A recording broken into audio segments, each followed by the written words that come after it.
Saya Pak mengatakan, momen pandemi ini adalah momen kebangkitannya UMKM. Momen kita untuk bangkit, menguasai pangsa pasar dalam negeri kita sendiri. Ini ibu-ibu kalian ini nunggu. Nunggu. Ibu-ibu UMKM ini Pak, mereka tuh dalam kondisi, mereka tuh gagap teknologi. Mereka bingung. Mereka bisa produksi, nggak bisa jualan.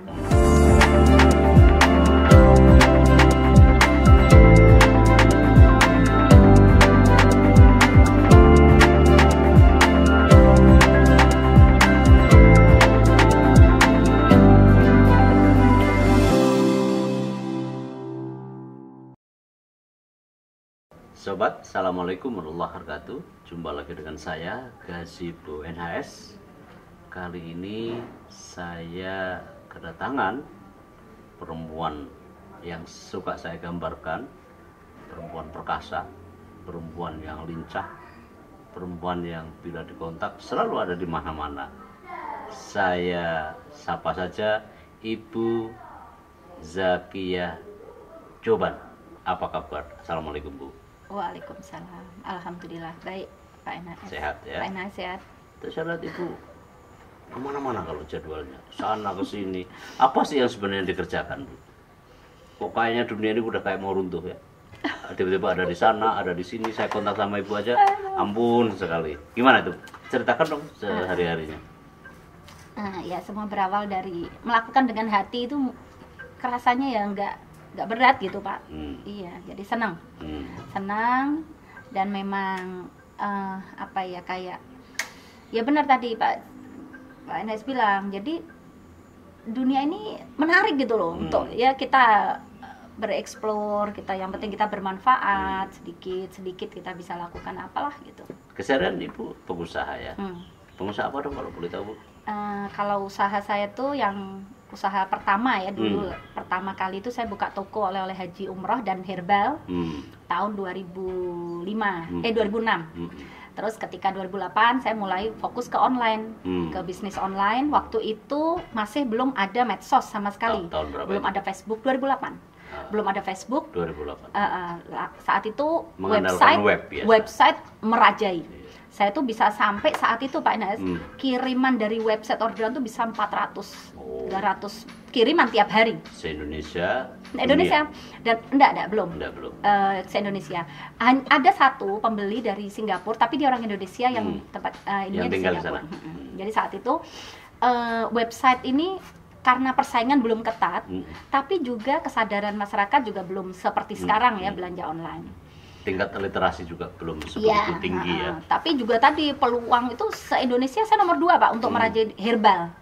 Kirim herbal, tanaman-tanaanaman obat yang dari apa namanya?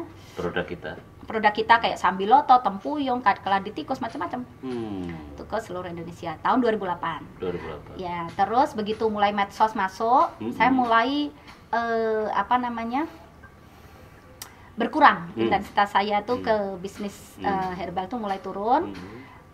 Tahun 2000 bergeser 2011 saya sama suami mulai masuk properti. Lebih tepatnya sebenarnya diversifikasi. Kalau di properti apa? 2011 2011 mulai properti, yaitu berawal dulu marketingan juga. Saya awali karir bisnis properti itu dengan jadi marketing. Terus beli rumah second, direnovasi, jual, beli rumah second. Begitu tahun 2012 baru kita buka lahan pertama kali, itu di Pedurungan. Terus yang kedua kerjasama sama Pak Hasan Toha Putra. Dan makin di Banyumani, di Taman Durian. Dan itu tidak terakhir ya di properti? Oh, itu awal. Justru tahun 2012 itu mulai pertama kali kita buka lahan. Habis itu merambah lagi ke? Terus sudah itu sampai sekarang, alhamdulillah bisnis bertahan properti di properti. Masih saat ini toko oleh-oleh haji umroh jalan, ada 2 toko, kita ada di Kauman dan Wonodri. Terus untuk bisnis online alhamdulillah juga masih eksis. Jalan yang tadi itu ya. Tapi website turun. Kita sekarang masuknya di media sosial. Jadi tetap bisnis online tetap jalan. Terus bisnis properti sama di tahun 2016 saya mulai usaha dengan partner produksi sabun dari minyak sawit dan garam, Smart Clean. Jadi produksi sabun tapi yang ramah lingkungan dan ramah kesehatan. Itu dari tahun 2016. Oke. Sampai sekarang alhamdulillah masih berjalan. Bu, kalau menurut Bu Zakia sebagai pemain gitu ya, pelaku usaha, dunia usaha Indonesia hari ini gimana Bu? Apalagi pandemi gini. Nah ini saya tuh kadang tuh bingung juga Pak Enes kalau ditanya sama orang ya gimana, karena saya tuh kan ya mudah-mudahan ya insya Allah saya kepingin menjaga tuh selalu ke positif loh. Jadi saya tuh kadang gini melihat situasi ya tetap saya cari positifnya gitu loh. Jadi pandemi ini tetap lah Pak ya, kita nggak usah itu pasti semua ya mesti tahu kan ya, kondisi pandemi itu seperti apa saat dan ini. Menimpa semua orang. Menimpa semua orang. Tidak hanya kita di iya, sini juga, gitu, dunia lah. Dunia dan memang sudah merata lah ya. Tetapi kalau saya pribadi nih Pak, Pak Enes kan nanya saya pribadi kan, kalau saya memandang selalu di setiap kesulitan apapun di badai selalu ada kesempatan dan selalu ada peluang, selalu ada hal yang positif. Dan ketika saya betul-betul menerapkan itu ya Pak ya di dalam pikiran saya, dalam hati saya, dan ternyata memang betul selalu ada celah. Di pandemi ini alhamdulillah Pak, bisnis saya yang satu turun kan oleh haji umroh kan turun tuh karena haji umroh berhenti. Iya. Bisnis saya yang sabun melejit. Jadi sepertinya ya seperti enggak ya biasa aja gitu. Ada aja ya. Jadi timbul ini tenggelam. Iya, jadi ya dan itu tuh seperti kenikmatan aja gitu loh Pak. Namanya dunia usaha tuh seninya gitu. Naik turun biasa. Apa sih menariknya Bu ya jadi pengusaha itu sebenarnya? Sangat karena menarik kan, Pak. Ibu tahu kan yang namanya sekarang itu orang lebih lari ke, bukan sekarang sebenarnya udah begitu lama orang pilih PNS dan seterusnya. Padahal kan peran begitu penting di dunia usaha. Apa yang bisa Ibu sampaikan soal itu? Ya, saya ini ngajar UNES Pak. Saya ngajar di UNES jadi dosen praktisi. Jadi dosen saat juga. ini. Saya sebagai dosen praktisi, saya megang 4 kelas di UNES, semester 2, mata kuliah ya, kewirausahaan. Pantes ya kalau di telepon sana masih di sini, pantes ini jawabannya. Jadi, tapi kan daring kan sekarang. Nah, gitu. Saya megang 4 kelas kewirausahaan itu Pak, baru semester ini. Nah, kalau sebelumnya sih saya ngisi hanya webinar, seminar di UNES, Polines, di Unisula, Undip. Parsial itu ya. Parsial. Nah, ini baru semester ini saya pegang full. Itu pertama yang saya sampaikan mahasiswa itu Pak, mengenai dunia usaha itu sangat menarik loh, tantangan, dan di dunia usaha itu kita seperti hidup gitu. Apa ya Pak ya? Seperti lebih bergairah. Gitu loh, seperti bergairah. Menantang. Iya. Karena memang selalu ada hal baru, selalu kita bisa melakukan eksplorasi hal baru, kita bisa ya merasakan sensasi naik turun itu enak loh Pak. Daripada yang sifatnya monoton. Jadi itu tantangan adrenalinnya kuat. Iya, daripada monoton. Kalau nyaman, zona nyaman, kan nggak asik Pak. Bu Zakia menaklukkan ya, perempuan perkasa, mampu menaklukkan adrenalin yang begitu menarik. Tapi apa sih ya Bu ya masalah ya, kenapa generasi muda, tentu tidak semuanya, tetapi relatif tidak menempatkan ya. Kalau dulu kan masa kecil kita gitu ya, cita-cita jadi pilot, cita-cita jadi insinyur, cita-cita jadi dokter, nggak salah. Tapi bagi saya jarang sekali ya, apalagi saya sebagai dosen juga jadi pengusaha. Anak saya 6 Pak, semua kalau Pak Enes tanya, cita-citanya pengusaha semua. Itu, semuanya 6-6-nya, itu nggak saya suruh loh Pak, mereka nih. Sampai saya tanya tuh, lah kenapa kok mau jadi pengusaha emang? Ya enak, kayak mama tuh bisa kemana-mana, mama bisa ini. Kayak dia bilang gitu, dia emang ya mungkin ini ya, passion. Menurun. Nah Pak, saya tuh senang Pak Enes, pertanyaan Pak Enes itu saya senang. Yang tadi mengatakan, kenapa sih anak mahasiswa sekarang kan gitu? Pak Enes tahu enggak kenapa? Saya tuh juga baru menyadari jawaban itu ketika saya kemarin ngisi di seminar Unwahas. Unwahas tuh belum yang ngadain dari Kementerian Perekonomian. Jadi Kementerian Perekonomian itu studi tour kampus yang Semarang dapat di Unwahas. Dari kementerian langsung. Pembicaranya dari kementerian, Bapeda, dari kalau saya waktu itu mewakili Kadin. Jadi kebetulan Pak Kokret ini mengamanahkan saya untuk menggantikan jadi pembicara. Apa di situ terungkap? Saat itu saya tuh menemukan jawaban tadi yang Pak NHS pertanyakan tuh saat itu menemukan. Jadi saat saya pembicara keempat Pak. Pembicara pertama dari kementerian, pembicara kedua dari akademisi, dari akademisi. Pembicara ketiga dari Bapeda, berarti kan dari pemerintah tuh, ya kan? Pembicara keempat saya dari pengusaha. Pelaku langsung. Pelaku. Nah saat itu Pak, jawaban dari pertanyaan Pak NHS itu saya sampaikan di seminar waktu itu. Saya bilang begini, kalau generasi sekarang dihadapkan dengan informasi-informasi yang mengatakan pengusaha itu nggak stabil, jadi pengusaha itu beresiko tinggi, dihadapkan dengan informasi-informasi dari media yang saat ini pengusaha banyak yang bangkrut, banyak usaha-usaha yang jatuh gitu. Pandemi ini tuh yang paling terasa dampaknya adalah pengusaha. Tiga pembicara kan seperti itu kan, jadi istilahnya menyampaikan sisi negatifnya saja gitu. Dan tidak hanya saat itu saja, di media kan kita lihat toh Pak. Iya. Di media-media sekarang mengatakan usaha itu paling terpukul, paling terpuruk gitu kan. Dan celakanya kalau yang mengucapkan itu pemerintah. Iya, pengusaha paling ini saat ini UMKM. Oke lah, oke. Kalau memang fakta itu benar, benar. Tetapi maksud saya harus diimbangi juga dengan berita-berita, informasi-informasi yang dunia usaha itu bisa bangkit loh. Kita ini tidak terpuruk gitu. Kita tuh tidak semuanya terpuruk. Kita justru bisa menjadikan ini sebuah momen untuk kebangkitan kita. Nah, saat itu jawaban itu Pak, itu saya sampaikan di forum. Sampai ya saat itu saya mengatakan di depan floor, saya juga nggak sadar juga ya Pak waktu itu tuh, aduh saya kok nggak enak juga mengatakan itu. Karena di depan langsung kementerian saya bilang, kalau berita-berita seperti ini bisa-bisa mahasiswa ini lebih banyak pengen jadi PNS, pengen jadi karyawan, pengusahaan asing. Jadi orang asing yang buka perusahaan di Indonesia, karyawannya mahasiswa-mahasiswa kita gitu loh. Nah ini kan riskan gitu. Jadi kenapa misalnya putra-putri ibu lebih berhasrat untuk menjadi seorang pengusaha? Jelas karena habitatnya pengusaha. Tapi bagaimana mereka yang tidak punya hantu belau latar belakang sebagai orang tuanya sebagai pengusaha, bagaimana membangkitkan supaya sebagian besar orang, sebagian lain yang memang mau concern di urusan sektor usaha, membangkitkannya? Kalau menurut Bu Zakia? Jadi pengusaha tuh Pak berawal dari mindset dan mental. Dua itu kuncinya. Punya mindset sebagai pengusaha dan punya mental sebagai pengusaha. Insya Allah kalau kita sudah mindset dan mental pengusaha, di tengah badai apapun, pandemi sekalipun, itu nggak ada goyah gitu.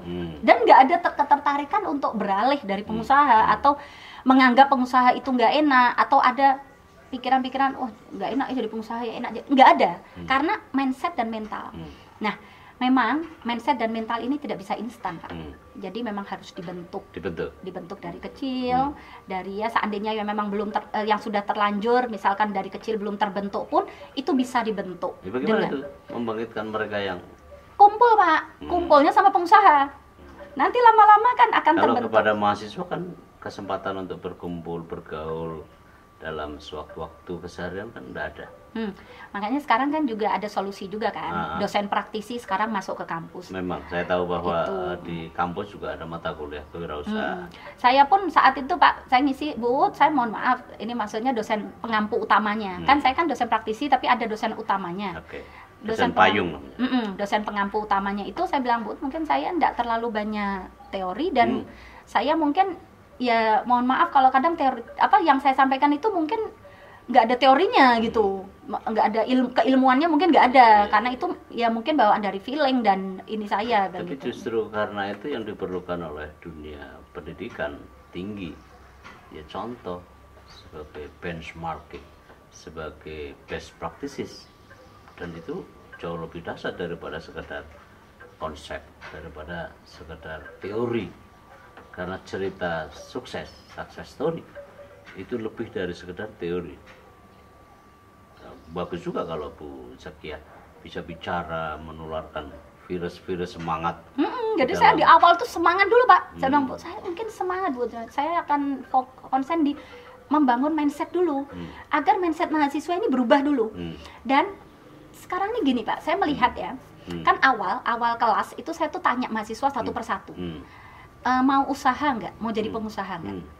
Jawaban dari mereka itu 60%, 70% nggak mau. Oh ya, pilihnya PNS. Ya PNS, ada yang pilih macam-macam, ada yang dosen lah, mau jadi dosen macam-macam.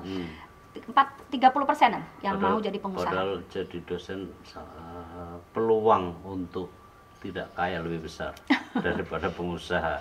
Contohnya ya saya juga. Nah, terus dari 30% mahasiswa itu juga saya tanya, yang mau usaha dari sekarang siapa? Saya tanya. Dari waktu itu yang mau mungkin 50% dari yang mau jadi pengusaha. Yang mau usaha sekarang juga. Karena gini, yang mau jadi pengusaha sekarang juga, ya saya bimbing, saya bilang gitu. Jadi tapi mungkin di luar kampus, saya bilang enggak apa-apa, nanti saya bikin grup baru, saya bikin yang macam klinik lah. Yang mau jadi pengusaha sekarang, nggak nunggu selesai. 50%-nya, 50% dari yang mau jadi pengusaha, itu maunya jadi pengusaha nanti, setelah lulus. Padahal menurut saya terlambat. Terlambat, Pak. Kenapa? Karena pengusaha itu mindset, mental. Oke lah, masalah hanya jualan, hanya produk itu kan hanya teknis, nggak penting gitu. Loh, saya mau jadi pengusaha, nggak ada produk pun nggak apa-apa kok, gitu loh. Nggak harus jualan. Itu kan teknis toh, Pak. Teknis yang berkaitan dengan pekerjaan, gitu kan. Tetapi mindset dan mental pengusaha itu dari kecil pun sudah harus punya. Nah, itu yang saat itu saya ngetes ke mereka gitu. Jadi pemahaman mahasiswa ini masih sempit, Pak. Memandang pengusaha itu adalah berjualan, berdagang, melakukan pekerjaan-pekerjaan yang sifatnya ini. Nah, itu pemahaman itu jadi masih sempit. Akhirnya saat itu saya perluas, Pak, pemahaman itu. Saya bilang, seorang dokter pun kalau punya jiwa pengusaha, dia akan berbeda dengan dokter yang nggak punya jiwa pengusaha. Ini sekali lagi kuncinya mindset. Seorang dosen pun bisa jadi seorang dosen yang punya mindset pengusaha, dia juga akan berbeda dengan. Jadi memang mindset itu ya. Mindset dan mental. Mindset itu inner, Pak, dari dalam. Mental itu ditempa dengan dengan luar, eksternal. Iya, jadi ditempa kalau dengan eksternal. Mindset, passion itu impulse from within. Iya, betul. Nah, kalau mental itu terbentuk dengan lingkungan. Dengan ini juga ditempa dengan permasalahan bisnis. Jadi seorang pengusaha yang sudah durasinya lama, dia akan lebih bertahan karena dia sudah mentalnya sudah lama terbentuk. Tapi memang gambaran sebagai pengusaha kayaknya buruk ya. Apa? Digambarkan begitu buruk ya. Nah, itu Pak. Itu karena memang itu jawaban tadi Pak Enes. Makanya saya senang Pak Enes tanya gitu tuh kok pas banget. Jadi itu jawaban itu yang saya temukan ketika saya jadi pembicara. Jadi akhirnya makalah saya yang pertama yang sudah saya karang itu ya sedikit agak acak-acakan karena saya langsung saya merasa kok sedikit nggak terima juga ya. Kenapa ya kok digambarkan pengusaha itu sebuah profesi yang saat ini. Memang itu ini Bu, dididik dari zaman kolonial dulu. Zaman era kolonial, politik Belanda itu selalu menempatkan pengusaha, terutama dari kalangan pribumi, dengan begitu buruk gitu ya. Karena kalau pengusaha ya etnis itu, kalau pengusaha ya etnis itu gitu loh. Padahal tabiat kita dari dulu adalah orang mandiri loh Bu. Ibu mau tahu bahwa di Pekalongan, Pekajangan, ya kan, tempat dari mana saya juga pernah mengalami masa kanak-kanak di situ sampai remaja, sampai SMA. Klaten, Kota Gede, Kudus, Bukit Tinggi, itu bisa perpanjang itu. Dan kemudian memang secara institusional diruntuhkan oleh penjajah. Dan hanya ada dua pilihan. Pertama sebagai amtenat, ya PNS lah sekarang. Yang kedua musuh negara oleh Belanda. Dan itu menciptakan, karena dia tahu bahwa kalau orang Indonesia mindsetnya itu bagus ya, dan tulang punggung perjuangan Indonesia adalah pengusaha loh, semua pengusaha. Nah, ini saya ketemu lagi di jawaban juga. Iya, kenapa? Karena memang jadi rentetannya ke situ ya Pak ya, awalnya karena juga itu ya. politik kolonial. Kolonial. Iya. Saya masuk jelas, akal itu Pak. Iya, memang begitu. Saya berada di lingkungan usaha batik ya. Di Solo juga ada Lawean ya. Pas usaha batik di Solo gitu ya. Kantong-kantong usaha pribumi terutama itu kuat sekali. Dan itu yang dibelesekan oleh kolonial supaya kita ini memang ya tadi pilihannya amtenar, ya kan, tentara yang bisa jelas ditundukkan.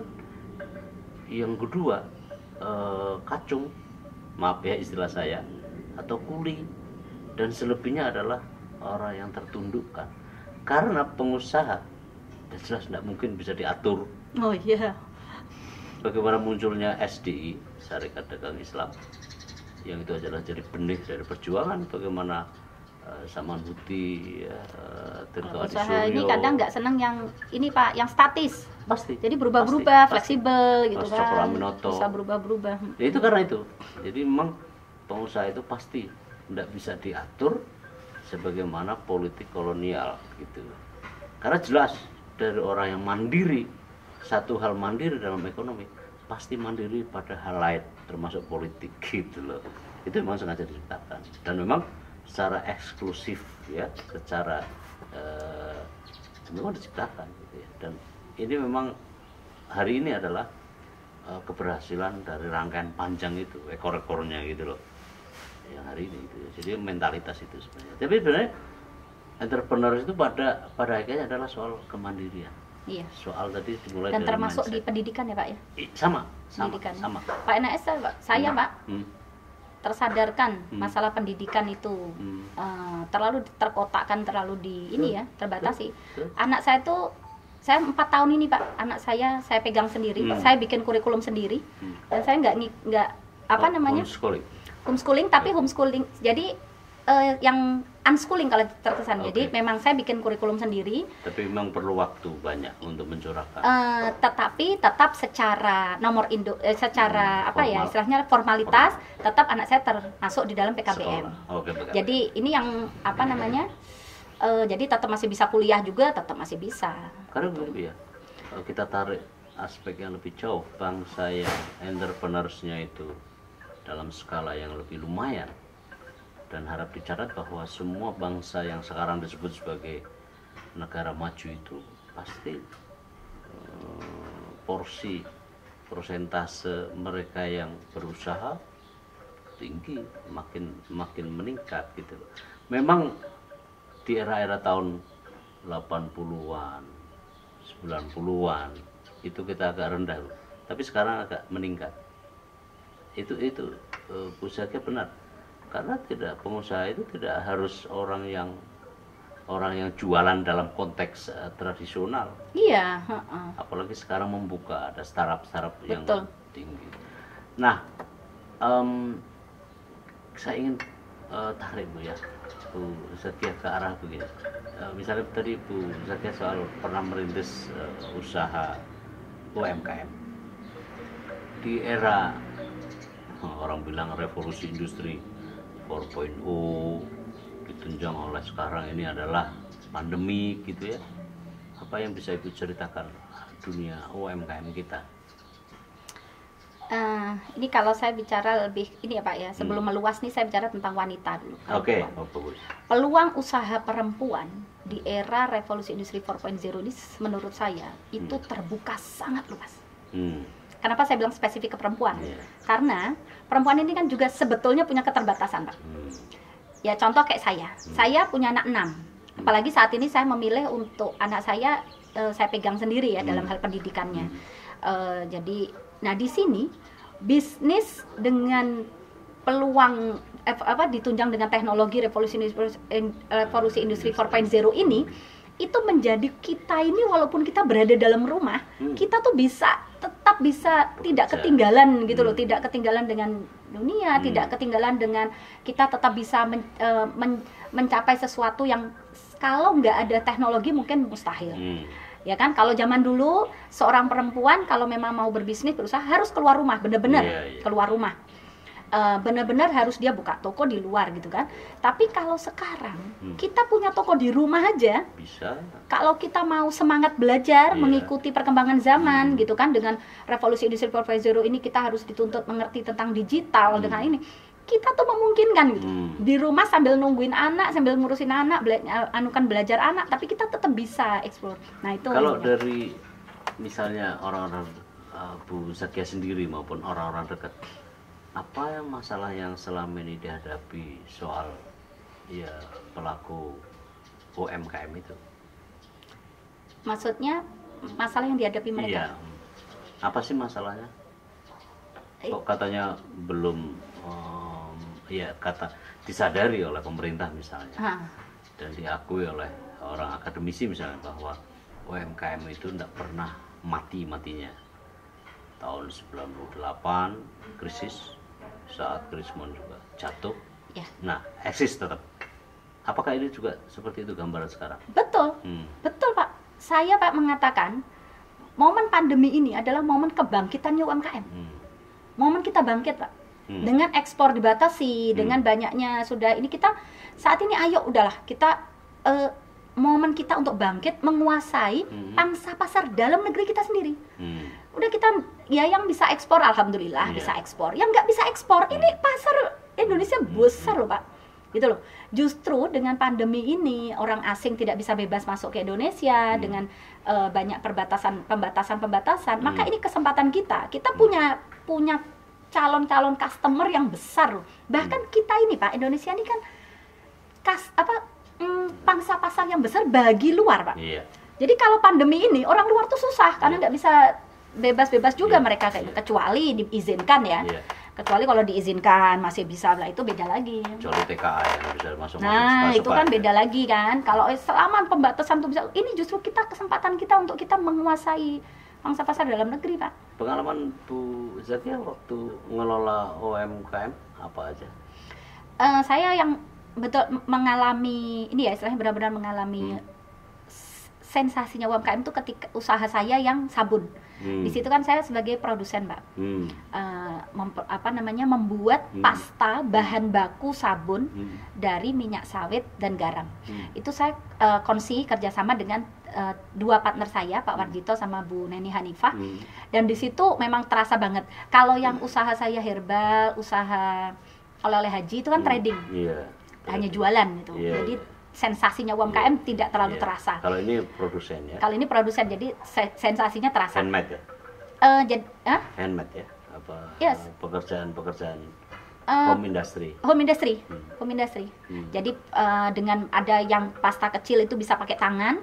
Kalau yang sekali produksi 20 liter sabun itu pakai mesin bor mixer. Itu pasta gigi juga? Nggak ada. Jadi kita mulai sabun cuci piring, cuci baju. Pasta tapi? Sabun cuci baju, cuci piring, cuci tangan, pembersih lantai, pembersih dapur, karbol, sabun mandi, tapi bentuk pasta diolah, diencerkan dengan air jadi sabun. Jadinya sabun cair. Sabun cair, rupanya dalam rupa-rupa itu. Iya, jadi saya tuh produsennya membuat dari bahan mentah menjadi bahan setengah jadi, bentuknya pasta. Lalu saya pemberdayaan ke ibu-ibu, saya tuh melatih ibu-ibu rumah tangga yang nggak bisa keluar rumah untuk bikin sabun sendiri di rumah, terus dijual ke warga sekitar. Nah saat ini alhamdulillah Pak udah ya 10.000 lebih ibu-ibu yang kita sudah latih untuk bikin sabun. Lebih Jawa Tengah. Oh di Jawa Tengah. Se-Jawa Tengah. Jadi ini alhamdulillah juga kita kan dapat support dari DP3A. Kalau yang tahun kemarin Dinas Perempuan Perlindungan Anak itu tahun kemarin kita mengajarkan ke ibu-ibu seluruh Kota Semarang, 16 kecamatan. Tahun ini seluruh Jawa Tengah kita ke kota kabupaten lain selain Semarang. Dengan produk yang sama? Iya, kita ngajari. Ada berapa jenis tadi itu produknya? Ada 13 jenis. Oh, banyak sekali. 13 item. Nah, itu jadi kami buat dari bahan mentah jadi bahan setengah jadi, lalu kita ajarkan ibu-ibu tuh untuk dari mengolah estafet produksi. Dari bahan setengah jadi produk jadi. Macam mata rantainya ya? Iya, jadi estafet. Dan ini bisa ini Pak sering juga mahasiswa untuk jadi program KKN. Ini kita sama Upgris. Kita sudah kerjasama sama Upgris untuk jadi sabun kita ini dibuat untuk mereka KKN. Anak-anak Upgris KKN. Terus sama UNES, insya Allah besok tanggal 11 kita sama UNES juga di Desa Ungaran Barat. Tapi Bu kalau untuk KKN. aktif di kampus akhirnya apa nanti malah usahanya nggak jomplang begitu? Karena kan sudah ada sistem, Pak. Oh. Bisnis itu tidak harus kita kerjakan Saya suka sendiri. itu karena tanpa meninggalkan Jadi core bisnisnya. iya, jadi kuncinya Tapi Pak, kalau sempat saya berbagi, tuh ya. betul, saya tuh gini, ketika saya mau meninggalkan bisnis itu dua Pak kuncinya, sudah ada sistemnya Ya, oke. dan delegasi. Kalau kita belum bisa mendelegasikan, ya kita jangan tinggal. Betul. Tapi kalau kita sudah bisa mendelegasikan dan sudah ada orang yang mampu untuk kita delegasikan, dah saya off. Saya tuh nggak senang mengerjakan sesuatu yang bisa dikerjakan orang. Kalau sudah bisa dikerjakan karyawan saya, saya senang sekali. Langsung saya off. Saya ini Cari lain. cari lain. Makanya belum bisa dikerjakan karyawan saya latih untuk bisa. Ya, memang itu berarti memang jiwa itu kalau begitu ya, pengusaha itu. Jadi saya nggak harus sesempurna saya kerjakan sendiri, justru Oke, bisa kalau dikerjakan orang. dari 13 item yang sudah Ibu kerjakan mungkin juga bisa dikembangkan dalam hal-hal lain. Misalnya kan tadi sabun, pembersih lantai, pembersih cuci piring kali ya tadi itu ya, dan beberapa di antaranya. Lalu kemudian produk itu juga dikembangkan ke hal lain dengan pola yang sama, bahan baku yang sama misalnya begitu. Ya perkembangan tetap ada Pak. Kita dulu belum ada karbol, sekarang nambah karbol gitu. Tapi tetap ada produk-produk ya yang kalau istilahnya tidak bisa sama persis dibuat pasta. Ya contoh pasta gigi itu nggak bisa. Harus produk jadi. Karena memang ada mesin-mesin yang mereka nggak bisa. Karena kalau yang ini, yang tadi 13 item itu, ibu-ibu tuh bisa bikin hanya dengan solet masak itu loh Pak, solet kayu. Udah pakai itu aja bisa macam bikin. Cendong terus apa gitu. Nah itu diaduk, kasih air, gelas, ini udah simple. Tanpa perlu peralatan yang iya bisa canggih. dikerjakan sambil dia nemenin anaknya bikin. Bahkan di situ harapannya tuh begini Pak, bukan hanya sekedar kita mengajak ibu-ibu mencari tambahan income, tetapi ibu-ibu itu menjadi produktif, punya jiwa produktif di dalam rumah. Kan itu penting ya Pak ya kan. Ketika kita punya kepercayaan diri kalau kita ini produktif, maka itu secara tidak langsung anak-anak kita tuh melihat, oh ibuku tuh bikin sabun cuci piring, bikin sendiri gitu kan. Nah jiwa-jiwa produktivitas ini yang kita tularkan ke anak-anak itu. Jadi tidak hanya income, insya Allah dapat tambahan income pasti kan, namanya usaha itu dapat income. Tetapi jauh tidak hanya income itu, ada sisi yaitu tadi jiwa produktivitas itu. Gitu. Itu yang penting. Dan juga saya juga mengajarkan ke ibu-ibu yang punya anak difabel. Jadi ibu-ibu yang punya anak difabel itu Pak, mereka itu punya kendala, mereka tidak bisa meninggalkan anaknya. Pasti. Mereka harus 24 jam kan berada di sebelah anaknya. Nah itu saya ingin memberikan inspirasi untuk mereka, walaupun kita istilahnya itu tadi ya, fokus utama prioritas adalah anak, tapi kita tetap bisa produktif ini. Tetap bisa produktif, tetap bisa menghasilkan sesuatu dan bisa dijual. Dan itu insya Allah jadi ini Pak, jadi kegiatan yang asik sama anak-anak. Anak-anak bisa bikin, gampang bikinnya. Sekaligus mengajari mereka. Dan kelebihannya karena bahannya tadi Pak, minyak bumi kita ganti dengan minyak sawit, soda api diganti dengan garam. Untuk anak-anak itu tidak berbahaya buat kesehatan. Jadi di kulit mereka. Gitu. Bu, kalau dari produk-produk itu dipasarkan juga? Iya, kita pasarkan. Di mana, kemana saja? Saya jual kalau online. Enggak, offline, online semua. Pokoknya selama pasar menyerap ya dijual. Ya semua ya. Seluas-luasnya. Misalnya di berapa omset yang Ibu punya sampai sekarang? Omset penjualan khusus yang sabun ya. Khusus sabun itu pandemi ini alhamdulillah Pak, peningkatannya hampir 100-200%. Pandemi ini. Kalau disebut rupiahnya Anda bisa ya? Berapa ya pastinya ya. Ya udah. Nah, Pak NHS nanti kapan-kapan main ke tempat saya. Insyaallah, Pak NHS lihat langsung ininya, proses produksi sama produk. Itu kan kemudian misalnya di pasar juga ke minimarket yang ada di Indonesia atau di sekitar Semarang ini misalnya. Gitu juga. Jadi gini, produk saya ini kan produk yang sifatnya umum ya Pak. Siapa sih yang cuci piring gitu, produk yang semua orang ini, dan kita ini menghadapi dengan produk-produk brand raksasa. Ya kan? Pemain raksasa lama. Yang nggak bisa, kita hanya semut kecil di hadapan gajah besar.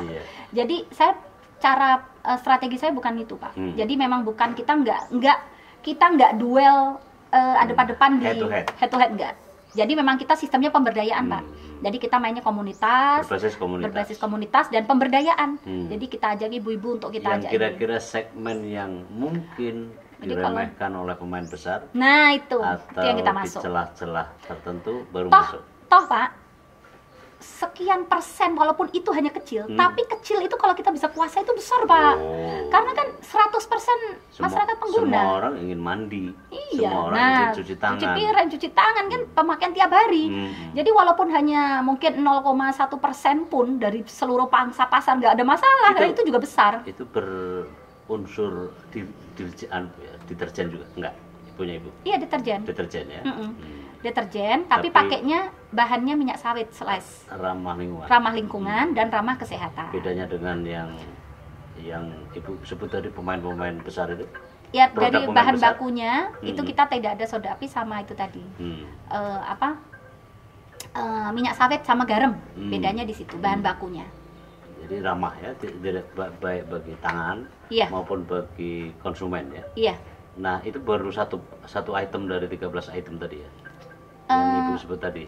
Bahan utamanya sama itu semua. Sama. Garam sama minyak sawit itu bahan utamanya semua item. Lalu diolah menjadi sejumlah produk. Tapi ada tambahan-tambahan. Sabun cuci tangan ada tambahan gliserin, misalkan cuci piring ada tambahan citric acid dan lain-lain ada.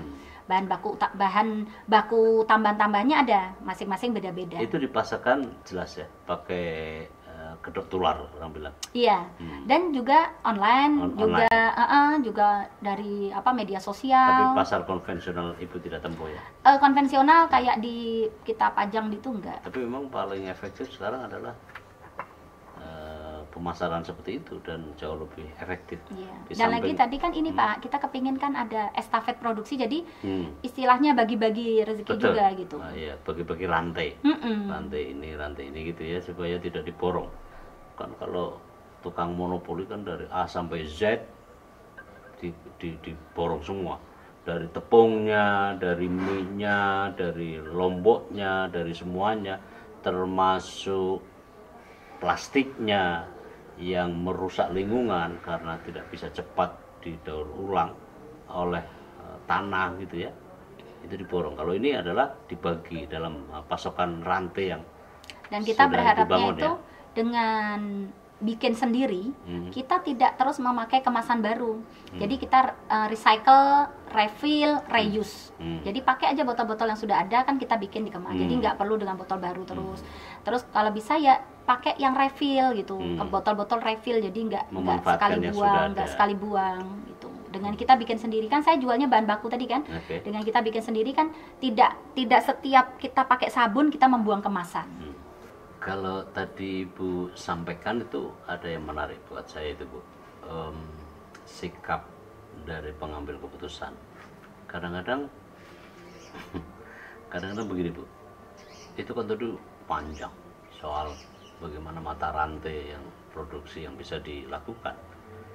Situs yang Ibu bikin tadi itu dalam usaha ya sebutlah home industry yang dikelola, yang dikerjakan oleh ibu-ibu gitu ya. Bahkan bagus banget kalau kaum difabel gitu kan. Nah, tapi apakah yang Ibu rasakan selama ini, apakah misalnya kadang-kadang saya lihat ini ada pernyataan-pernyataan yang menampilkan terpuruknya sektor usaha wabil khusus UMKM. Bagaimana Ibu rasakan? Jadi kalau menurut saya gini Pak, sebetulnya tidak masalah misalkan menampilkan, tetapi juga imbang gitu. Diimbangi dengan informasi juga pengusaha-pengusaha yang mungkin dengan pandemi ini tidak terlalu terdampak gitu kan. Jadi informasi yang itu imbang dan juga tidak terlalu diulang-ulang.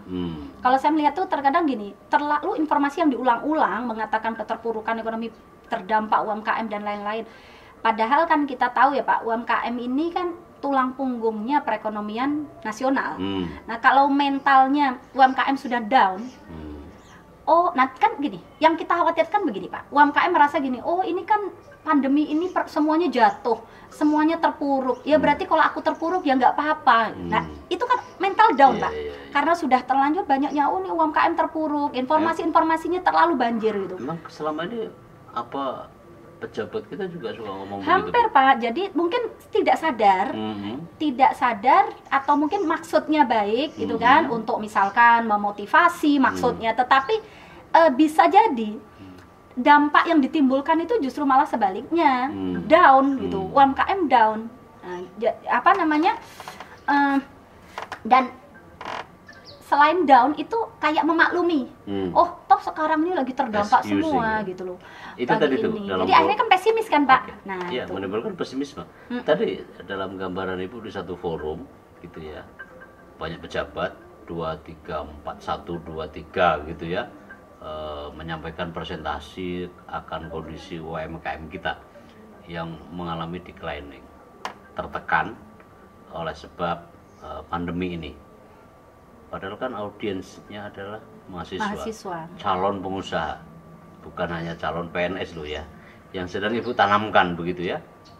Emang begitu, tipe-tipe dari mereka yang mungkin tidak disadarinya, tetapi punya impact ya, punya efek yang menekan terhadap kepeminatan kaum muda, milenial maupun generasi Z untuk terlibat dalam sektor usaha. Iya, jadi ya entah ini subjektif atau tidak ya Pak ya. Kalau saya ini kan subjektif juga UMKM. Juga nggak apa-apa karena Ibu punya pengalaman. Iya, saya kan UMKM juga gitu. Saya merasa ketika terlalu banyak informasi yang tadi disampaikan pesimis, itu kan aura negatif toh Pak. Iya. Nah, aura negatif itu bisa menular. Iya. Gitu. Yang efeknya akhirnya menimbulkan ya negatif itu. Jadi kesannya negatif semua gitu. Terus dan bahayanya akhirnya kejadian betulan gitu. Ya kan? Kejadian beneran. Karena yang kita pikirkan mindset kita udah rusak gitu.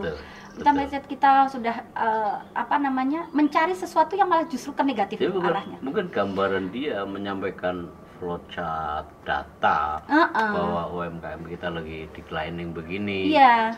Harusnya kan ada porsi juga, di saat bersamaan ada juga UMKM, pelaku UMKM yang tidak seperti dalam gambaran pejabat tadi itu. Betul, dan juga flowchart itu ya data itu Pak, kalau memang ada imbasnya juga kurang baik, menurut saya juga nggak usah terlalu nggak harus disampaikan, nggak usah terlalu di blow up itu. Maksudnya ya cukup di sekilas saja. Kalau bagi saya nggak usah disampaikan juga nggak apa-apa. Karena imbasnya kan justru karena pandemi ini tuh imunitas itu lebih penting, ya Pak. Nah, kalau kita ke situ kan jadinya imunitas juga semakin turun. Ditambah kalau UMKM ini pikiran sama usahanya jatuh, tambahin kan imunitas tubuh. Ini kalau begini nih soal visi, Bu. Ya. Visi dalam cara memimpin, visi yang dibuktikan melalui apa yang disampaikan, tanpa sadar bahwa dia adalah influencer yang punya pengaruh, apalagi melihat audiens mahasiswa. Iya, nah itu audiens mahasiswa ini kan harapan loh, harapan bangsa, generasi. Mereka itu yang akan diharapkan menjadi inovator, menjadi change maker, menjadi mereka sebagai problem solver. Nah kalau mahasiswa sebagai problem solver, mereka juga sudah kecenderungannya polanya juga negatif. Hanya karena terpengaruh oleh ucapan pejabat yang tidak visioner itu. Iya, maka negatif kan khawatirnya mereka pun juga tidak bisa menemukan sebuah inovasi kreativitas untuk bisa menyelesaikan masalah ini. Kadang-kadang memang orang tidak memahami bahwa ada problem tanggung jawab yang harus dia perankan gitu ya. Ketika kemudian satu aspek ditonjolkan, dia tidak menghitung aspek lain. Nah, ini soal kecerdasan, Bu, dalam cara melihat. Bagi orang biasa pertanggungjawabannya ringan secara ain saja, tapi bagi pejabat itu tanggung jawabnya kan bukan ain saja, Bu, karena dia sebagai pejabat itu kifayah, yang paling ditekankan urusan publik itu urusannya. Kenapa? Dia digaji oleh negara, dia digaji oleh dari tetesan keringat rakyatnya yang sedang menunggu tentang optimisme yang harusnya dia lakukan. Iya. Apakah semacam itu juga yang Ibu lihat ataupun rasakan dalam pengalaman selama ini keluar masuk kampus untuk berbagi cerita sukses, untuk mengimprove terhadap generasi muda harapan bangsa supaya ini loh ada jalan, yang jalan itu tidak melulu jadi amtenar, jadi birokrat, tapi ini ada jalan lapang yang tanpa mungkin mereka sadari. Iya. Dan itu adalah dunia usaha, terutama UMKM. Betul. Saya tuh sampai gini Pak, menginfluence sebanyak-banyak ke mahasiswa. Setiap saya punya kesempatan untuk bicara di depan mahasiswa, itu yang selalu saya influence-kan, ini ibu-ibu kalian UMKM ini menunggu kalian. Ibu-ibu UMKM ini kalau diharapkan mereka menyesuaikan diri dengan revolusi industri 4.0 itu kan nggak semuanya siap. Ini generasi Y loh Pak, yang mereka itu mau dipaksa, mau dilatih, mau 10 kali, 20 kali pelatihan, dia belum tentu nyanda. Email aja padang baru bikin password sudah lupa. Nah, mau dilatih pun nggak bisa. Nah, ini bukan mereka, porsinya mereka untuk masuk di revolusi industri 4.0, tapi ini adalah estafet. Mahasiswa ini, peran mahasiswa, yuk ini kalian itu ditunggu sama ibu-ibu kalian yang sekarang tuh sudah nggak nyanda lagi kalau mereka belajar digital. Mereka mungkin ya bisanya produksi, fokus di produksi, fokus di bagaimana meningkatkan kualitas hasil produksi. Kalian lah yang meneruskan estafet, cari pangsa pasar di online, pemasaran digital marketing. Kalian punya kelebihan, kalian adalah generasi milenial yang bisa mencari jalan ini kan Pak, pemasaran ke dunia gitu. Nah ini loh Pak, yang selalu saya sampaikan ke mahasiswa. Magang sampai ke dosen juga, ketika saya ada kesempatan bicara ke dosen, itu juga magang ini mahasiswa, kalau magangnya hanya di tempat kantor-kantor yang sudah jadi, kantor-kantor besar, mereka hanya jadi kacung, gitu. Mereka hanya jadi, ya mohon maaf, jadi tukang fotokopi, jadi tukang ngeprint, jadi itu masih lumayan, tukang bikinkan kopi, teh buat. Jadi tukang bikin kopi, terus hanya bawakan map, gitu kan. Nah ini kan memprihatinkan, walaupun alhamdulillah saat ini sudah banyak Pak kampus-kampus yang sudah magangnya tidak di perusahaan-perusahaan besar. Alhamdulillah sudah mulai bagus ini kan. Nah ini juga mahasiswa-mahasiswa ini turun ke UMKM. Di situ mereka bisa berperan sebagai inovator, sebagai change maker, sebagai problem solver, sebagai administrator. UMKM yang administrasinya lemah, kalian berperan sebagai administrator, benahi administrasinya. UMKM yang ini Pak, yang pemasarannya lemah, kalian bergerak sebagai marketer, marketing kan. UMKM lemah di pendistribusian, kalian bergerak sebagai distributor. Nah, peran-peran itu yang bisa ditunggu sama UMKM. Apa memang itu masalah? Maksud saya begini Bu. Ini misalnya mahasiswa ikut terlibat gitu ya. Kita tahu potensi mereka baik dari sisi kemungkinan kualitas maupun kuantitasnya lebih mungkin. Oke. Nah, kalau begitu, apa yang Ibu harapkan dari mahasiswa misalnya? Karena mahasiswa saya juga banyak sebenarnya. Ada mata kuliah namanya kewirausahaan. Itu memberi titik masuk yang baik juga. Selama ini memang mahasiswa ada yang lebih suka ke dunia usaha, magang misalnya. Tentu ini sebagian yang masuk ke perusahaan-perusahaan mapan dan besar. Sedangkan sektor UMKM tidak. Nah, apa yang Ibu harapkan dari mahasiswa selain beberapa hal tadi sudah Ibu sebut, supaya mereka memperluas peran dia? Gimana? Ya ini, ibu-ibu kalian ini nunggu. Ibu-ibu UMKM ini Pak, mereka tuh dalam kondisi, mereka tuh gagap teknologi. Mereka bingung, mereka bisa produksi nggak bisa jualan. Lah ini kemana mahasiswa? Ini ayo, mereka peran-peran mahasiswa ini Pak, ketika mereka bisa membantu UMKM, ibu-ibu UMKM ini, insya Allah mereka akan mendapatkan satu ilmu yang jelas. Mereka akan mendapatkan ilmu praktis, langsung praktek. Yang kedua, mereka dapat pengalaman. Yang ketiga, mereka itu akan mendapatkan kayak kebanggaan ketika bisa UMKM ini bisa benar-benar terwujud, bisa maju. Yang awalnya nggak punya Instagram dibikinkan Instagram, yang awalnya nggak punya website dibikinkan website, yang awalnya nggak punya pangsa pasar dibantu pemasaran. Ini ada muncul kebanggaan-kebanggaan dan itu insya Allah Pak akan memunculkan mindset tadi. Jadi otomatis secara tidak langsung mindset mahasiswa sebagai pengusaha ini akan terbentuk secara tidak sadar dan tanpa direncana. Jadi mindset itu kan nggak bisa sistem teori, Pak. Ya, teori diajarkan di kelas gitu, kalian punya mindset bla bla, nggak bisa. Itu tuh harus langsung, ya? Iya, by learning by doing. Learning by doing gitu. Jadi harus benar-benar mahasiswa itu mengalami masa. Nah, otomatis Pak, insya Allah mindset itu akan terbentuk ketika mereka terjun langsung ke sana. Nah, satu mindset. Yang kedua mental. Mental itu pun juga mereka akan terbentuk karena mental mereka tuh tertantang dengan mereka membantu UMKM. Secara otomatis kan mereka tahu nih permasalahan-permasalahan UMKM dan mereka mencoba membantu.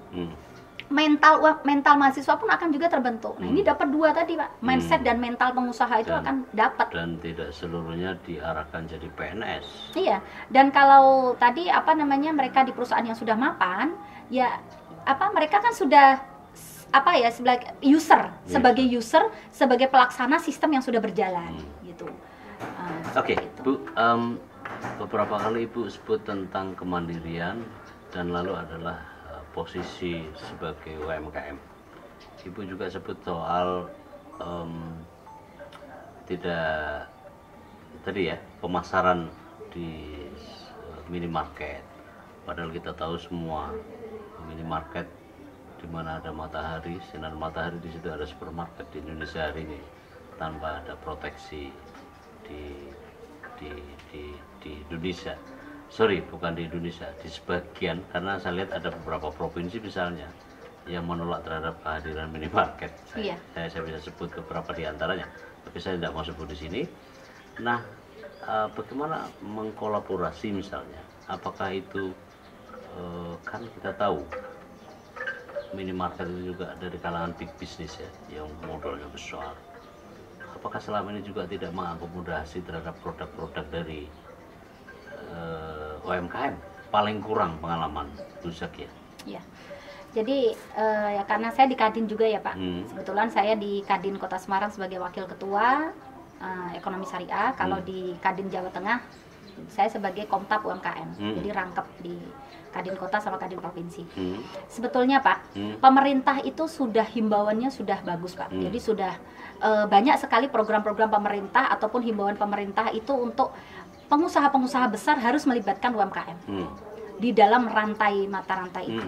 Sudah bagus dan mata rantai pemasaran. Iya, jadi banyak sekali pertemuan-pertemuan di rapat-rapat internal Kadin itu kita sering membahas bagaimana kita meningkatkan keterlibatan UMKM di dalam ini. Termasuk salah satunya Pak di kawasan industri Batang yang baru ini. Itu kan juga ada sebagian yang itu harus diisi oleh UMKM. Display, home industry. Bukan, itu kan kawasan pabrik. Nah, itu yang dipakai oleh UMKM.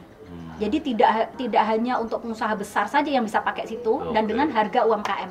Nah, itu salah satu bentuk pemerintah yang memang afirmasi dari pemerintah. Betul. Untuk supaya ada lokal tertentu yang Iya, dan jadi, memang dimanfaatkan oleh pengusaha. Saya untuk aplikasinya saya belum begitu paham karena saya tahunya dari kebijakannya.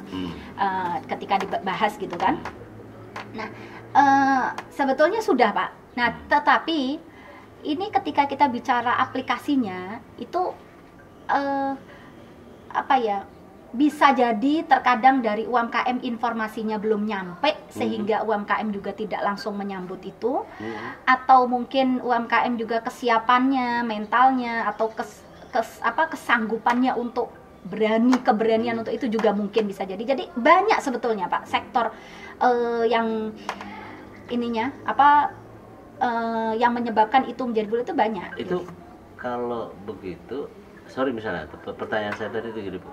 Misalnya minimarket, apakah juga misalnya ikut juga memberi tempat dalam display terhadap pelaku usaha, produk pelaku usaha UMKM?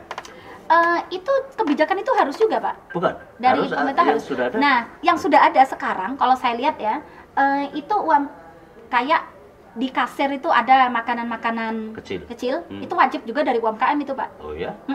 Kalau Ibu lihat ada? Ada, sekarang udah beberapa. Tetapi kalau saya lihat tuh begini Pak, justru bukan sekedar hanya di situ kalau saya melihatnya. Saya melihatnya tuh begini, terkaitan dengan masalah harga.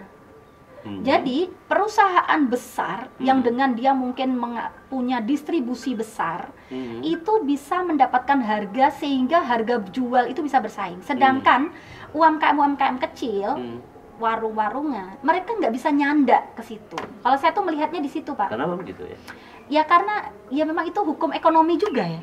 Hukum ekonomi, siapa yang kulaan lebih banyak ya dapat murah, ya kan? Partai Siapa besar. yang bisa partai besar ya itu akhirnya menyebabkan UMKM ini banyak mati kan. Kita lihat warung-warung kecil yang di sekitar perusahaan-perusahaan besar itu kan banyak yang juga bergelimpangan. Ya, saya bisa hitung juga sepanjang jalan dari sana ke sini. Pada tahun-tahun 2007 saja, saya lihat warung-warung kecil masih banyak. Iya. Sekarang Betul. cuma ada 2. Betul sekali, itu pun hidup segan mati tak mau, saya kira. Hanya kalau pas kepepet aja, kalau pas misalkan warung besarnya tutup apa gimana misalkan, atau hanya ya Musim Lebaran beli, itu. belanja dikit-dikit lah gitu kan, belanja kecil-kecil, tapi belanja besarnya kalau misalkan rumah tangga mau belanja banyak itu sensasinya geledek apa itu Pak? Iya, berubah. Gerobak itu kan kayak lebih nyaman. Jadi kenyamanan tuh. artinya besar. Nah, itu kan. Ya, besar maupun tidak ingin jadi besarnya usaha-usaha yang berbasis pada komunitas atau UMKM bahkan gitu ya, itu kan juga tergantung pada kesadaran. Nah itu Pak Enas, betul, kesadaran masyarakat kita ini juga lemah. Jadi Mereka terkadang lebih kita masih mengutamakan. slogan, masih ke atas slogan. Contoh kecil lah, nggak usah jauh-jauh. Kalau kita mau beli murah di online, coba kita belinya di mana? Ya itu di minimarket itu. Marketplace online kan, yang mungkin bebas ongkir. Betul. Padahal banyak loh UMKM kita yang juga jualan online. Mungkin harganya agak mahal dikit, ada ongkir. Misal begini Bu, tanpa harus kita menyebut nama. Iya. Apa ya istilahnya, providernya ya. Betul. Itu kan juga memberi kesempatan loh. Tapi Ibu punya pengalaman dengan mereka. Jadi gini, kalau saya melihat sebetulnya kebijakan pemerintah kan tadi yang saya sampaikan ya, sudah mengakomodir UMKM harus dilibatkan gitu kan. Bahkan UMKM diberi fasilitas. Khusus masalah kaitan dengan itu, apakah memang sudah jalan? Memang dilakukan juga? Sudah Pak. Jadi pelatihan UMKM untuk bisa masuk ke sana, diberikan fasilitas macam-macam sudah. Bahkan saat ini UMKM itu diberi ruang untuk bisa menjual di provider-provider untuk melayani BUMN. Saya masuk Pak. Itu BUMN. Itu BUMN saya pandang masih sektor negara, sektor pemerintah. Yang saya maksud adalah minimarket itu. Marketplace online kan? No, marketplace. Nanti kita ke situ. Enggak, yang di pinggir-pinggir jalan itu apakah juga memberi tempat juga bagi? Ada, sudah memberi tempat. Dan banyak dimanfaatkan. Nah itu tergantung, itu kan juga tergantung pemilik usahanya juga kan Pak? Atau harganya tergantung kayak gitu. Ataukah karena memang tidak semua, saya kira ada juga pelaku UMKM yang belum siap atau belum akrab untuk memenetrasi diri dalam dunia modern ini. Ya itu memang ada masalah. Ada di situ, sektor itu juga kayak makanan yang rumput laut. Oke, saya tahu. Tahu kan yang di Barat? Itu kan punyanya startup mahasiswa. Saya ingatnya dulu yang ngisi itu adalah pemenang waktu itu juara 1 entrepreneur muda waktu diadakan oleh Kadin Jateng. Oh ya, itu Jawa Tengah. Jawa Tengah. Jadi pemenangnya itu satu itu entrepreneur muda, saya lupa namanya. Dia itu produknya adalah origami. Itu loh, yang rumput laut kotak segitiga. Saya tahu. Kan? Saya juga suka itu dan saya suka menyebut itu. Itu kan punya UMKM, Pak. Rumput karpet. Itu kan punya UMKM. Ya, istilahnya gitu. Punya startup yang menang waktu itu juara itu dan ternyata masuk di semua minimarket kan. Iya, saya tahu. Nah, tapi kan porsinya berapa persen? Kita bicaranya ini UMKM luas, sedangkan itu porsinya juga, Bu. Ini. Kan orang dulu juga tidak membayangkan bahwa IT akan begitu dahsyat. Ini maaf ya, di kalangan dosen sendiri terpaksalah begitu ya mengajar secara online karena kan COVID. Walaupun pimpinan kami di Undip itu memang sudah desainnya adalah untuk seperti itu, kan terakselerasi oleh karena COVID ini. Itu juga jadi lebih cepat ya Pak ya? Iya, memaksa akhirnya pada kejadulan pertama-pertama, tapi nyatanya juga jadi familiar sekarang. Ya, artinya juga begitu kan? Iya, UMKM. betul. Nah, kalau di subsektor marketplace tadi? Nah, marketplace ini ya tadi sama, hampir sama. Jadi marketplace yang ada ini kan juga kebijakan pemerintah diwajibkan mereka untuk melibatkan UMKM. Jadi semua provider ya? Semua provider. Bahkan juga semua provider itu diwajibkan untuk memberikan pelatihan-pelatihan kepada UMKM untuk terkait digital marketing. Ya. Digital marketing. Tetapi yang saya lihat tuh begini Pak, ada provider-provider tertentu yang mungkin kesan awalnya itu memberikan solusi, tetapi sebetulnya itu justru jauh ke panjangnya itu bisa justru malah merugikan kita, merugikan UMKM. Contohnya misalkan saya tidak menyebut providernya ya Pak. Jadi misalkan dengan banyak fitur-fitur yang harganya menarik, sangat murah dibandingkan UMKM kita, otomatis itu pembeli ini kan nyari kan pasti yang harga murah Pak. Oh iya pasti. Ya kan?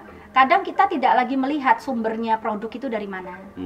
Nah, dan lalu pengusaha tertarik masuk. Itu. Apa yang terjadi? Yang terjadi produk kita itu memang masuk, tapi penjualannya kurang. Bisa ditanya teman-teman UMKM juga mereka bisa masuk ke marketplace itu jualan, tetapi penjualannya itu tuh tidak sesuai dengan harapan. Sorry Bu, orang dikasih tempat produk lalu dikasih tempat di situ dan dilakukan harga istilah saya terjangkau. Lalu kalau nggak lakukan bukan urusan provider itu dong. Jadi apa masalah? Permasalahannya itu sebetulnya bukan nggak terlalu ini Pak. Gimana ya? Kalau saya bilang ya memang hukum ekonomi juga seperti itu. Pembeli itu kan cari yang murah. Pasti. Ya kan di mana-mana. Nah, tetapi proteksi dari sisi harga ini harusnya juga diberikan. Toh memang UMKM kita ini tidak bisa menyamai produk-produk yang harganya bisa lebih murah seperti itu. Bahkan mereka bahan baku aja nggak masuk harganya. Apa memang diperlakukan sebagaimana pelaku usaha yang sudah sebelumnya mapan? Sama. Kalau sudah masuk di marketplace perlakuan sama Pak. Udah kita nggak bisa bedakan ini pengusaha kecil, pengusaha besar udah nggak bisa. Udah afirmasi. Sudah nggak, karena mainnya filter by harga. Siapa yang termurah ya naik, siapa yang penjualannya paling besar naik. Bahkan sekarang kan pengusaha-pengusaha yang ya mohon maaf, yang memang modalnya sudah kuat, di marketplace itu dia bisa jualan sangat murah untuk bisa mendapatkan rating tinggi. Nah, kalau sudah masuk rating tinggi, kan yang bawah-bawahan sudah nggak bisa mengalahkan. Jadi ya euforia aja, sudah masuk di marketplace hanya euforia. Itu dari beberapa pelaku usaha yang saya sebut provider tadi itu, gitu ya, berbasis PMA atau PMDN? Ya ada PMA, ada PDN, ini PMDN. Tetapi ya tetap dominan yang PMA, yang ini, yang memang saat ini itu kan juga PMDN juga kalah juga kan Pak, provider juga terjadi persaingan juga kan. Betul. Di provider. Apalagi kolaborasi di antara dua itu PMA PMDN. Iya. Itu yang terjadi ya. Iya betul. Kalau begitu apakah kemudian menciptakan ketergantungan Bu antara usaha UMKM yang sebenarnya itu bagus ya memperoleh tempat, tapi faktanya juga tidak semudah yang dibayangkan ya. Kalau begitu kan sama aja mereka menyumbang pada porsi yang mungkin kecil mungkin besar, sehingga uang juga nggak kembali lagi ke perputaran. Iya benar. Di Indonesia. Jadi memang ketergantungan itu Pak, saya kok tertarik tadi dengan kata-kata Pak Nahas itu ketergantungan. Jadi memang efeknya itu begini Pak, seolah-olah kita sudah dimanjakan dengan sebuah tempat place ya, yang kita bisa berjualan. Yang terjadi adalah yang seharusnya identiti perusahaan berupa website itu kan sudah jatuh. Mereka merasa sudah nggak penting punya website, nggak penting konsumen tahu siapa pengusahanya, yang penting produk kita laku. Nah otomatis kan kita ketergantungan pada marketplace itu. Nah, kalau kita sudah ketergantungan pada marketplace, marketplace ini kan punya siapa kan kita tidak tahu, Pak. Kebijakan bisa berubah setiap saat. Bisa sewaktu-waktu nanti, oh kalau mau ini bayar sewa, kalau mau di paling atas, misalkan sewa sekian, mau di nomor 2 sekian, bisa saja. Walaupun mungkin sekarang belum. Tetapi kan itu mungkin saja kan Pak, namanya kalau mall aja nyewa juga mahal kan biayanya. Nah, ketika sudah seperti itu, maka yang terjadi kan pasti kita ya UMKM kecil kan tersingkir juga. Tergilas. Bahkan yang sudah terlanjur tergantung, mereka langsung down, jatuh kan otomatis sudah terlanjur mengandalkan penjualannya dari situ. Gitu. Kalau begitu nilai tambah apa yang bisa diharapkan dong? Kalau akhirnya sama juga misalnya model franchise yang lain kan begitu? Ya jangka pendek Pak. Jadi harapannya jangka pendek. Jangka pendek mungkin menghasilkan omset. UMKM saat ini fokus pada omset, jangka pendek, tetapi jangka panjang. Ketika kita bicara jangka panjang ini seperti apa? Nah ini terkadang bisa jadi juga UMKM juga tidak berpikir ke situ. Dan atau memang dikondisikan? Ya, karena ini dunia bisnis ya. Nah, Bu, thank you banget atas bincang-bincang ini, menarik sekali dan ada beberapa hal yang sebenarnya banyak yang mau saya tanyakan, tapi tampaknya waktu yang mengharuskan kita berhenti di bincang-bincang ini. Terima kasih Bu Zakia, mudah-mudahan sukses, usahanya makin lancar, terutama tadi sektor usaha yang melibatkan ibu-ibu gitu ya, kaum difabel, lalu mahasiswa. Thank you Bu ya, terima kasih. Sama-sama. Tamu saya ini luar biasa, mampu menjelaskan karena memang menjadi pelaku lapangan secara langsung. Dan puas rasanya saya kedatangan beliau untuk kali ini. Dan sampai jumpa lagi di kali kesempatan. Assalamualaikum warahmatullahi wabarakatuh.